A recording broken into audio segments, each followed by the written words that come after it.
All right, team.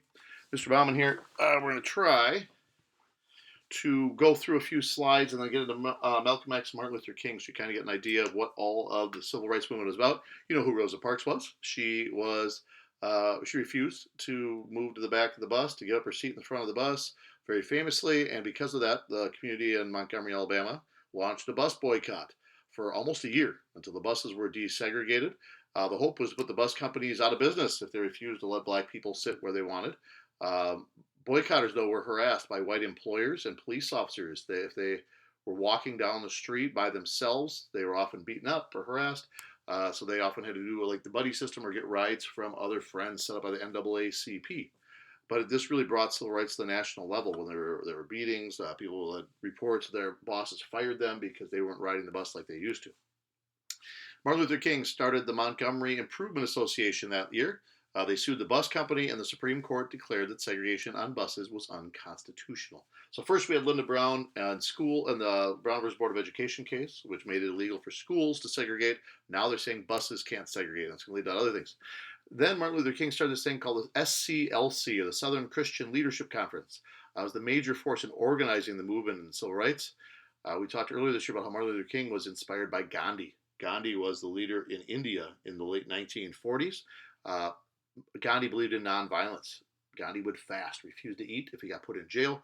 He would have marches across India and would do other things that were not violent, but were often illegal, even though when you looked at it, you went, that's really illegal. It's kind of silly.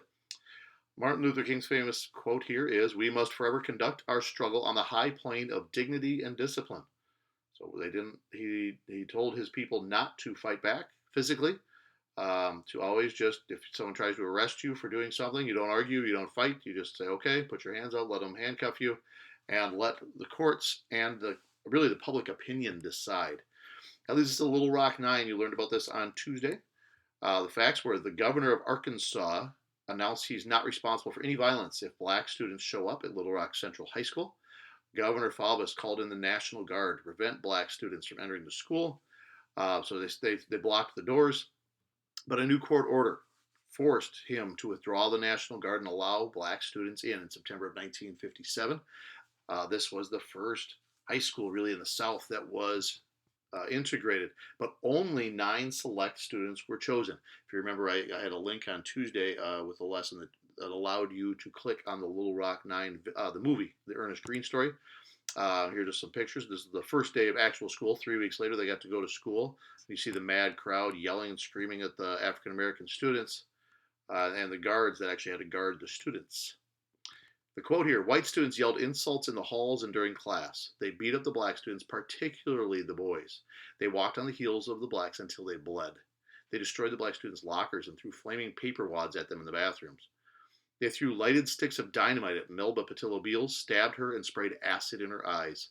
The acid was so strong that had her 101st guard not splashed water on her face immediately, she would have been blind for the rest of her life.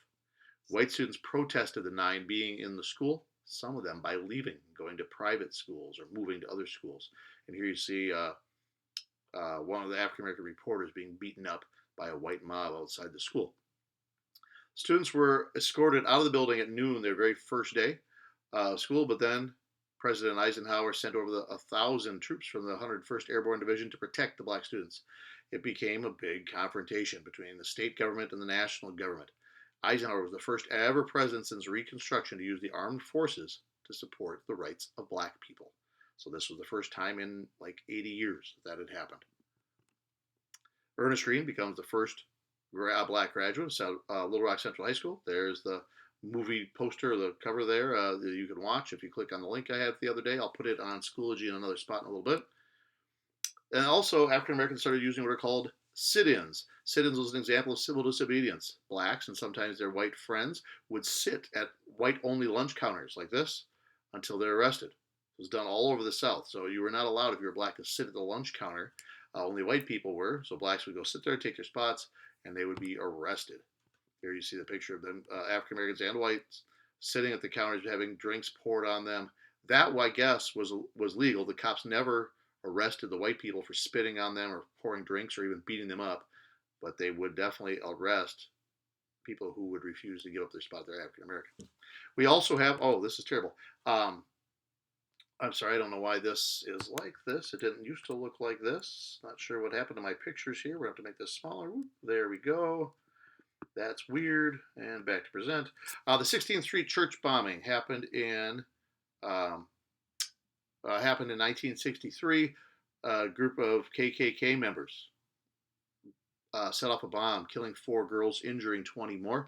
They were intending to blow up the entire black church, but instead they just killed these poor 4 little girls. There's a movie about them too called 4 Little Girls that you could look up also if you wanted to watch that. A very, very tragic story, not only about them, but then also how it took 14 years to convict all the killers that were involved. Birmingham became a hotbed for racial tension right after that. This is Birmingham, Alabama in 1963. After that bombing, you see the police sicking the dogs onto these guys. This is the sheriff. He was a real winner. He'd have his officers sick dogs on African Americans. They'd have them point the fire hoses on them. And again, this all attracted national attention on the news. News videos and pictures were catching all this, and people couldn't believe this how African Americans were treated in parts of the United States. There was a protest over bombing and discrimination, and that was the sheriff, Bull Connor. I'm sorry, not sheriff, sorry, the police chief, Bull Connor. He wanted to display how powerful he was. And when protesters gathered, he had the police turn the fire hose and the dogs on them. All right, here they are. Martin Luther King, Malcolm X. This is going to be your assignment today. You can either do it Mrs. Pfeiffer's way if you want. Mrs. Pfeiffer has you taking notes from this and from some articles you can read, or you can follow along with me on my little, and we'll try to do this kind of together here. You'll have some ideas which way these go. Malcolm X was born Malcolm Little. He changed his name when he joined the Nation of Islam to Malcolm X. He favored racial separation, meaning that blacks and whites should live separately. He said there was nothing to gain for black people from the white man, because the white man just treats African Americans like crap, is what he said, or like garbage. He also was an engaging speaker. He really got people to listen to him. But he was unpopular among white Americans because he spoke out about fighting back. White Americans thought that was terrible, that the African Americans would fight back, because a lot of white Americans did not believe that white people would beating up black people. He was put in jail. He was persecuted or picked on and was bombed in his lifetime, had his house bombed. He really reached young urban blacks, but he was assassinated in February of 1965. Still to this day, kind of unknown assailants that came in and shot him while he was giving a speech. Yeah.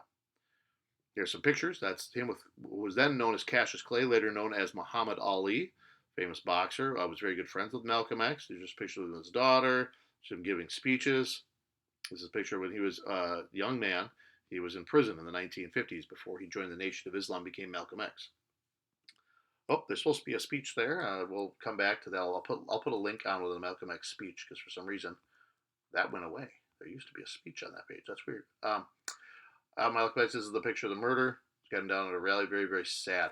Martin Luther King was a Baptist minister, a little different religious beliefs. He used Gandhi's nonviolence and becomes the most famous civil rights leader. He was also an engaging speaker. Martin's speeches are unbelievable if you listen to them. He really was able to reach people at very different levels with the way he spoke.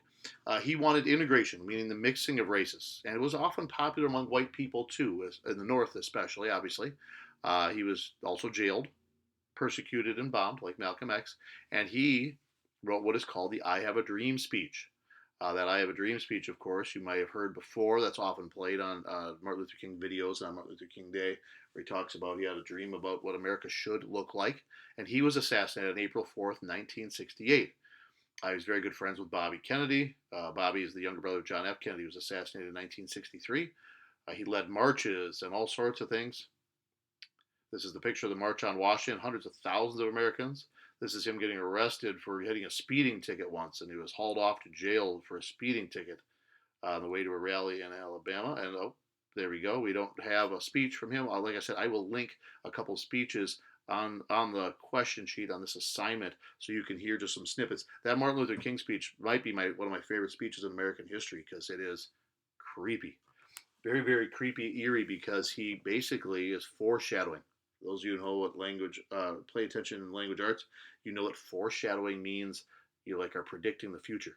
And in it, he talks about not getting there with you, not living a long life, and he is literally shot the very next morning and killed. So very, very sad. This is James Earl Ray. He was caught, the man who killed him, and this is him at his funeral. And that's where we will stop for today. So your job today is going to be, we'll escape here, we'll go to the assignment. Your job here, where are you? We don't want to show you that. Oh, I better go a little faster. I'm going to do that nonsense. Your assignment is going to be, no, we don't want that. Where's my assignment? There it is. Sorry. There we go. Your assignment was to read these articles or listen to what I just taught you. And then, yeah, true or false, you took good notes. And then you've got to match 12 questions. Very easy. Which one is Baptist? You say it's either Malcolm, Martin, or both. And answer all these questions based on what we just went through. So that'll be, you could have that on your screen. You could use the articles if you want, or you can use what I just taught you. So hopefully you paid attention. Hopefully this is pretty easy. Let's escape here a couple times. Where is my QuickTime player? Uh-oh. All right, have a great day, everybody. Hope you got something out of this. And we will be back next week. We'll have a little quiz. I'll have a little intro video. We'll play Kahoot on Tuesday and Wednesday next week, or Tuesday and Thursday next week, rather, to get you ready for your quiz, depending on which day you have that on this civil rights movement. Have a great weekend, everybody.